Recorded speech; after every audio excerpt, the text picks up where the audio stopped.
고린도 교회는 성도들 간의 갈등과 분쟁으로 인해 혼란을 겪고 있습니다. 바울은 교회 안에서 이러한 문제들이 하나님의 영광을 가리고 복음의 증거를 훼손한다고 경고합니다.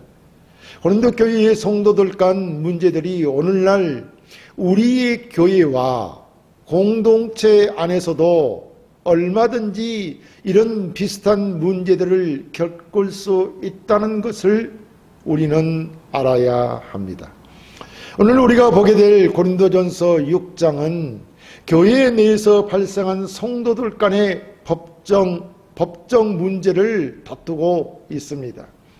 이 문제는 단순한 성도 간의 분쟁이 아니라 교회의 본질과 하나님의 영광을 훼손하는 행위가 된다는 것입니다.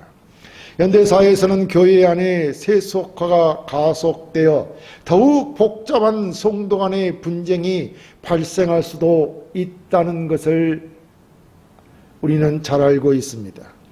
하지만 우리는 세상의 방식으로 문제를 해결하기보다 하나님의 말씀 안에서 성도는 세상과는 다른 영적인 삶으로 세상을 초월한 삶을 살아야 한다는 것입니다.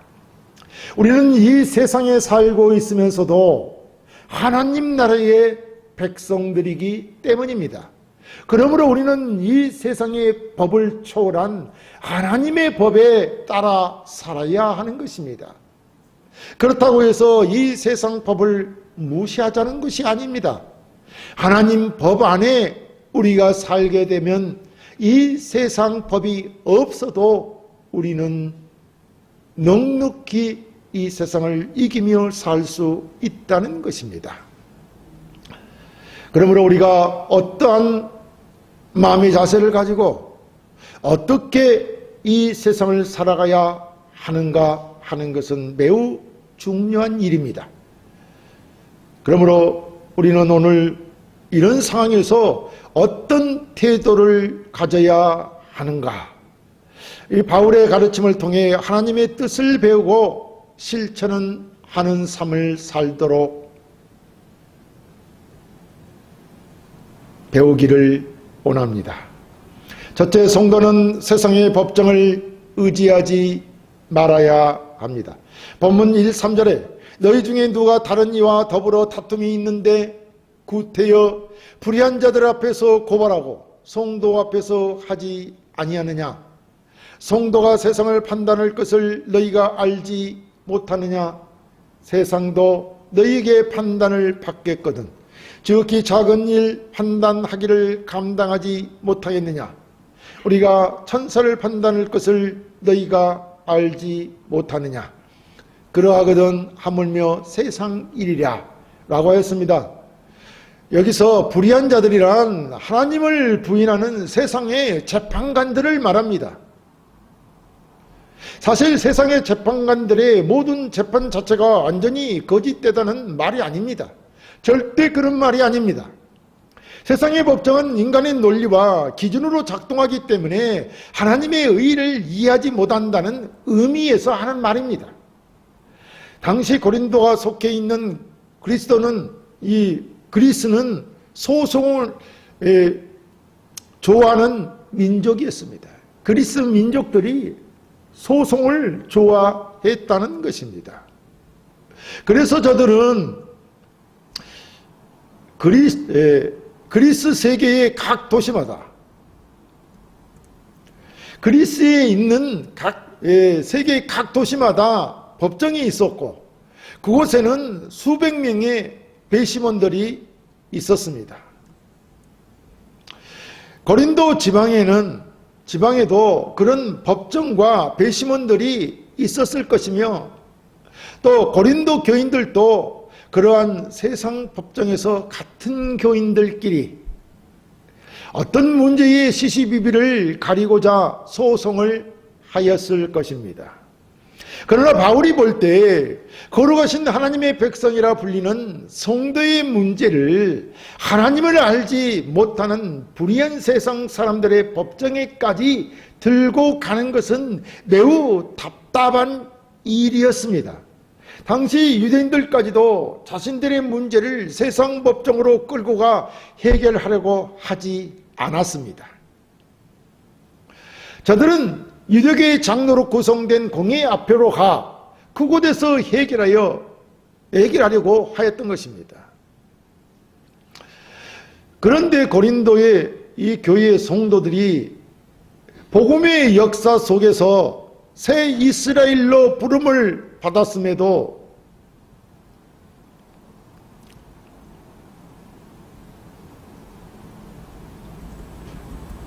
그럼에도 불구하고 유대인들보다도 못한 수준에 머물러 있었기에 자신의 문제를 이방의 그리스인들처럼 세상 법정으로 스스로의 분쟁 문제를 해결하려고 하였던 것입니다. 당시 다른 이방 종교인들이나 사회 단체들조차도 스스로 분쟁을 해결하려고 하는 간행이 당시에는 있었다는 것입니다.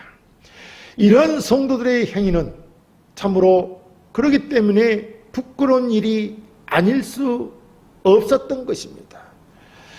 그리스도인들도 교회 안에 분쟁이 일어나면, 성도 안에 분쟁이 일어나면 교회 안에서 해결해야 되는데 그것을 세상으로 끌고 갔으니 참으로 보기에 이방 종교인들보다도 못한 그런 행위를 일삼고 있으니 부끄러운 일이었다, 이런 말입니다. 그래서 바울은 너희가 마지막 날에 그리스도와 함께 세상을 심판할 권위를 부여받은 자들인데 어찌 영적인 신분을 잊고 세상 기준으로 문제를 해결하려고 하느냐 하는 책망을 하였던 것입니다. 성도는 마땅히 세상적 사고방식이 아닌 하나님의 말씀과 성령의 지혜에 의지하여 형제를 서로 사랑하며 모든 겸손과 온유로 하고 오래 참으로 사랑 가운데 서로 용납하는 자들이어야 하는데, 서로 다툼을 가지고 세상 법정으로 자기 이익을 추구하기 위해 가서 송사하고 있으니 얼마나 어리석은 일이었겠습니까? 성도는 말하기를 교회는 그리스도의 몸이며 그 안에서의 문제의 해결은 하나님의 영광을 드러내는 중요한 사역을 감당해야 할 성도들입니다. 성경이 말하는 교회가 바로 그렇다는 것입니다. 그런 우리 곧 성도들은 그리스도가 재림하실 때 주님과 함께 세상을 심판하고 왕노릇할 자들인데 어찌 자신들이 심판할 세상에 나가 그로부터 심판을 받으려 하느냐 하는 것입니다. 바로 이렇게 세상으로 가서 심판받으려고 하는 것은 성도로서 부끄러운 일이라는 것입니다. 본문은 그래서 우리 성도들은 천사들까지도 심판할 만한 능력과 권위가 있는데 너희들이 어찌 하나님을 알지 못하는 세상으로 끌고 가 문제를 해결하려고 하느냐 하는 것입니다. 물론 이 천사들은, 본문에 나오는 천사들은 자기 지위를 떠난 타락한 천사들로 하나님을 배반하고 범죄한 천사들입니다. 이들까지도 우리에게 심판할 만한 능력과 권위가 있다는 것입니다. 성도에게는 말입니다. 이 천사들은 비록 타락했지만 큰 능력을 가진 자들이 아닙니까? 이런 천사들보다도 우리 성도들에게 하나님이 주신 능력은 더 탁월한데 어찌 교회 안에서 문제를 해결하지 못하고 세상으로 끌고 가려고 하느냐 하는 것입니다. 사실 모세도 이스라엘 백성의 문제들을 잘 중재하였습니다. 그런 백성들의 문제를 해결할 때 항상 하나님께 기도하며 성령의 지혜를 구했고 하나님의 뜻을 따라 문제를 해결하였습니다. 마찬가지로 우리들도 속한 교회 안에서 하나님의 그 문제들을 알고 하나님의 능력을 따라 지혜로 문제를 해결해야 할 것입니다. 우리가 이 각박한 세상을 살아가려면 수없이 많은 갈등이 생깁니다. 그때마다 우리는 항상 하나님의 말씀과 교회 공동체 안에서 기도와 영적 리더십을 통해 해결해가는 영적 지혜가 필요한 것입니다. 다시 말씀드리면 세상의 법정이 아닌 성경의 말씀의 원칙을 따라 사랑으로 문제를 해결하는 믿음의 공동체를 세워가야 한다는 것입니다. 둘째, 성도 간 문제는 교회 안에서 해결되어야 합니다. 본문 4, 6절에 그런즉 너희가 세상 사건에 있을 때에 교회에서 경히 여김을 받는 자들을 세우느냐? 내가 너희를 부끄럽게 하려 하여 이 말을 하노니 너희 가운데 그 형제간의 일을 판단할 만한 지혜 있는 자가 이같이 하나도 없느냐? 형제가 형제와 더불어 고발할 뿐더러 믿지 아니하는 자들 앞에서 하느냐라고 하였습니다. 여기서 경히 여김을 받는 자란 교회 안에서 믿음이 약하여 존경받지 못하는 자를 말합니다. 아직 예수 믿는 그 믿음이 약한 자들, 연약한 자들을 말한다는 것입니다. 이런 사람을 교회에 분쟁이 있을 때 세우면 되겠느냐는 것입니다. 무슨 말이냐면 세상 법정에서의 재판관은 하나님을 알고 그를 경외하며 섬기는 데 있어 교회에서 이런 경히 여김을 받는 자보다 더 못한 자들이 아닙니까? 그런데 어떻게 그들 앞에서 문제를 해결하려 하느냐 하는 것입니다. 하나님에 대해서, 믿음에 대해서, 우리가 인생에 살아가야 할 방향에 대해서 더욱더 세상에 있는 사람들은 교회에서 믿음이 약한 자들보다도 더 못하다는 것입니다. 그런 자들에게 우리의 문제를 맡겨야 되겠느냐 하는 것입니다. 뒤집어 본다면 교회 내에서 존경받지 못하는 자조차 세상의 재판관보다 더 나은 판단을 내릴 수 있다는 것을 강조하고 있는 말이 아닙니까? 사실 우리는 하나님이 없이는 살 수 없는 존재이기에 순전히 우리의 모든 삶의 방향이 영적이며 신앙적이며 오직 하나님을 향해, 그리스도만을 향해 나아가야 하는 것입니다. 달리 말하면 이는 하나님의 지혜가 세상의 지혜를 능가한다는 것을 보여주고 있습니다.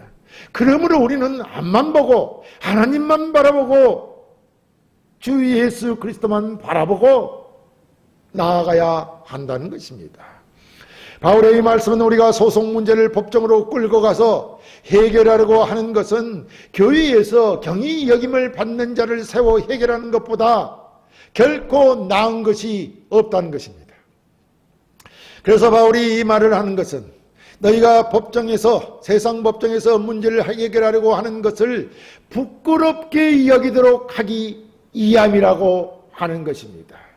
바울은 고린도 교회를 향해 어떻게 너희들 중에 분쟁을 해결하거나 중재할 만한 자가 하나도 없느냐 이 말입니다. 우리는 교회에서 예배와 기도와 전도 사역만 이루어지면 다 되는 것으로 생각하지만 사실 교회는 단순한 예배나 기도 공간만이 아니라 서로 다른 사람들끼리 함께 살아가고 있기 때문에 여러 문제들이 당연히 발생하는 것입니다. 교회 안에 이런 문제들까지도, 성도 간의 문제들까지도 해결하는 곳이라는 것입니다. 그래서 이러한 문제를 해결해 가는 곳이 교회이며, 교회는 성도들의 삶 속에서 이루어지는 사랑과 화해가 실현되어 가는 아름다운 하나님의 집이요 신앙 공동체인 것입니다. 그러므로 성도 간 여러 갈등 문제들이 있을 수 있는데 이런 문제들은 교회 안에서 해결되고 봉합되어서 서로 사랑하고 화해하며 섬김의 공동체로서 교회가 되어야 한다는 것입니다. 만약 우리가 교회 안에서 일어나는 분쟁의 문제를 해결하지 못한다면 그것은 교회의 본질을 훼손하는 행위가 되고 말 것입니다. 성도는 교회라는 공동체를 통해 하나님을 섬기며 관계를, 믿음을 더욱 공고히 하며 그 믿음으로 하나님이 이루려고 하신 계획과 뜻을 그의 자녀들이 이 세상에 나가 훈련하고 온전케 되기 위해서 세상에서의 삶을 통하여 영원한 하나님 나라에서의 하나님과 함께하는 삶을 구현해 가기 위한 준비를 하여야 하는 것입니다. 교회가 바로 이런 곳이라는 말입니다. 하나님과 영원한 삶을 위한 준비를 하는 곳, 훈련을 하는 곳, 걸어가고 어렵게 되어가는 훈련을 하는 곳, 온전케 되는 삶을 살아가기 위한 훈련을 하는 곳이 교회라는 말씀입니다. 그러므로 하나님 나라의 백성들은 교회 안에서 분쟁이 아니라 화해를 이루며 서로 돕고 사랑하며 섬기는 자세를 배움으로 그 믿음이 성숙되어 가야 하는 것입니다. 성경에는 아브라함과 롯이 이 세상에서 어떻게 화해하며 하나님의 뜻을 이루어 갔는지를 본으로 보이고 있습니다. 아브라함은 롯과의 문제가 발생했을 때 자신의 권리를 주장하기보다 하나님께 모든 것을 맡기며 평안을 선택하였습니다. 그래서 보이는 기름진 땅을 양보하였던 것입니다. 마찬가지로 오늘날 교회도 아브라함처럼 화해와 조정을 우선시해야 할 것입니다. 그러기 위해서 오늘날 현 시대를 살아가는 지상교회들도 성도들 간의 갈등 해결을 위한 시스템도 세워야 하지만 무엇보다도 성경적인 중재를 통해 문제를 실제 우리들 성도들 간의 삶 안에 발생하는 문제들을 해결해 가야 할 것입니다. 그것은 바로 우리에게 갈등이 일어날 때 자신의 권리 주장보다도 화해와 사랑을 실천하며 하나님의 영광을 나타내는 일에 우선을 해야 하기 때문입니다. 셋째, 성도는 손해를 감수하며 사랑을 실천해야 합니다. 본문 7, 8절에 너희가 피차 고발함으로 너희 가운데 이미 뚜렷한 허물이 있나니 차라리 불의를 당하는 것이 낫지 아니하며 차라리 속는 것이 낫지 아니하냐. 너희는 불의를 행하고 속이는구나. 그는 너희 형제로다 라고 하였습니다. 여기서 허물이란 패배를 말합니다. 그러니까 뚜렷한 허물은 무엇이겠습니까? 완전한 패배를 말하는 것입니다. 무슨 말이냐면 너희가 서로 세상 법정에 고발하여 서로 다투는 일은 완전한 패배라는 말입니다. 왜 세상 법정에서 고발하여 송사하는 일이 완전한 패배가 되느냐 하면 그것은 형제간의 사랑을 이미 잃어버렸기 때문에 패배한 것입니다. 믿음이 패배한 것입니다. 또 사단의 유혹에 걸려 형제끼리 다투는 일이 되기 때문에 이미 범죄한 것입니다. 그리고 마지막으로는 하나님을 모르는 불신 재판관이 우리의 믿음으로 모인 교회를 업신여기게 되었으며 하나님을 업신여기게 된다는 것입니다. 교회를 업신여기게 된다는 것입니다. 그러므로 이미 교회는 세상에 패하게 되었다는 것입니다. 그렇기 때문에 세상 법정에 가서 불신 재판관에게 감으로 불신자들로 하여금 우리의 교회와 믿음을 업신당하는 일, 이것은 곧 패배를 당하는 일이 되는 것입니다. 그러므로 차라리 내가 불의를 당하고 속임을 당하는 것이 더 낫지 않냐는 말씀인 것입니다. 그리스도께서 말씀하시기를 마태복음 5장 39, 40절에 나는 너희에게 이르노니 악한 자를 데려가지 말라. 누구든지 내 오른편 뺨을 치거든 왼편도 돌려대며 또 너를 고발하여 속옷을 가지고자 하는 자에게 겉옷까지도 가지게 하며 라고 하였던 것입니다. 바울은 우리의 문제를 가지고 불신법정으로 가서 신앙의 패배자가 되느니 차라리 내가 손해를 보더라도 형제에게 양보하는 것이 낫다고 말하고 있는 것입니다. 그런데 어찌 사람들이 손해보며 살려고 합니까? 그렇지 않잖아요. 세상 사람들은 절대 자신이 양보하고 경제적인 손실을 감당하지 않습니다. 손해보려고 하지 않는다는 것입니다. 하지만 진정한 성도라면 어떻습니까? 하나님의 영광과 교회를 위해 나보다 남을 더 우선하고 사랑으로 행하여 자기 몸과 같이 생각해야 한다는 것입니다. 성도라 할지라도 그 타락한 인간의 본성을 이기적이고 절대 손해를 감수하려 하지 않는 것이 인간의 타락한 본성의 특징입니다.